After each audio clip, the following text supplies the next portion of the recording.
The basic, one of my main messages is, look, you know, we're in the garage. There's a Lamborghini there. I've gone years without cars. I live with an Amish. It's not all about materialistic things. But on the flip side, you can be too unmaterialistic. Yeah. I believe that. You have to take care of your... There's a famous teacher. His name is Hillel. Thousands of years ago. He said, if I don't love me, who will? But if I only love myself, what am I? So what he was saying is, if you have no selfish goals, you know, no Lamborghini kind of goals, then who else is going to take care of you? You know, we live in a world where people are like, money's not important. But when they can't pay their bills, they come asking for somebody else to pay their bills. That's something I wanted to ask you. Like, how important you think money is, right? Because I always had this theory, like, money's like oxygen. Like, bear with me. Like, you really understand how important it is when you don't have it. Exactly. Like, if I suffocate you, then you think about air. That's all you'll think about. Yeah. You want to have enough air that you don't have to think about it. Exactly. And I feel like money's the same way. Yes. I don't know, but I want to get your take on that.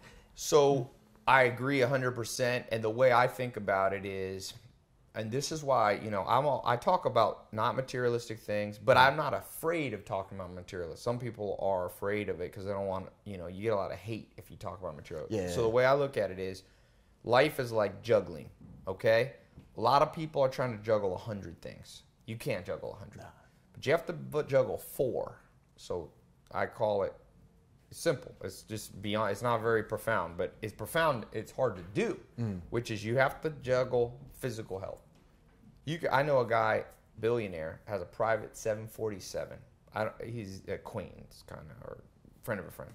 But he's so out of shape, overweight, that he's literally bedridden. He can't use. So all the money in the world, you wouldn't trade to be that guy because you couldn't use it. It'd just be a number in a bank account. So you have to have physical health to the extent that you have that ability. You know, everybody's born with different capacity. Number 2, wealth. Health, wealth, love, happiness. So wealth. You can't put your head in the sand. Is that, are those are order? my 4. Is that the order? I think that's the order. I think that's the order. And here's why. You could argue that, you know, the reason I put happiness last is because, like Sigmund Freud, the great, you know, founder kind of modern psychology, he said, if you can get those other things right, then you get happiness. But Freud said that happiness was based on unhappiness, kind of like it's the contrast. Right, the contrast. Yeah. Yes.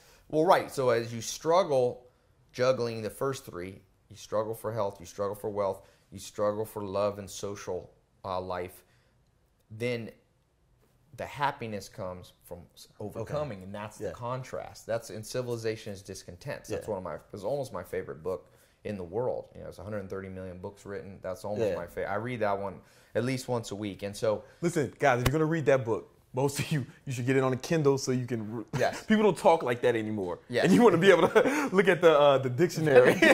And also start in the second part of it. The first part, skip. I like the first part. You like it, but I most like people, the first part. But you're sharper than most people. Like a You lot. heard it here first. Yeah, I'm serious. Because a lot of people are like, Tai, you recommended that book, and I couldn't get past the first chapter. I'm like, I like the first part. Well, that's good. Okay, Yeah. if you do. See, that's smart reading. You have to read based on yourself.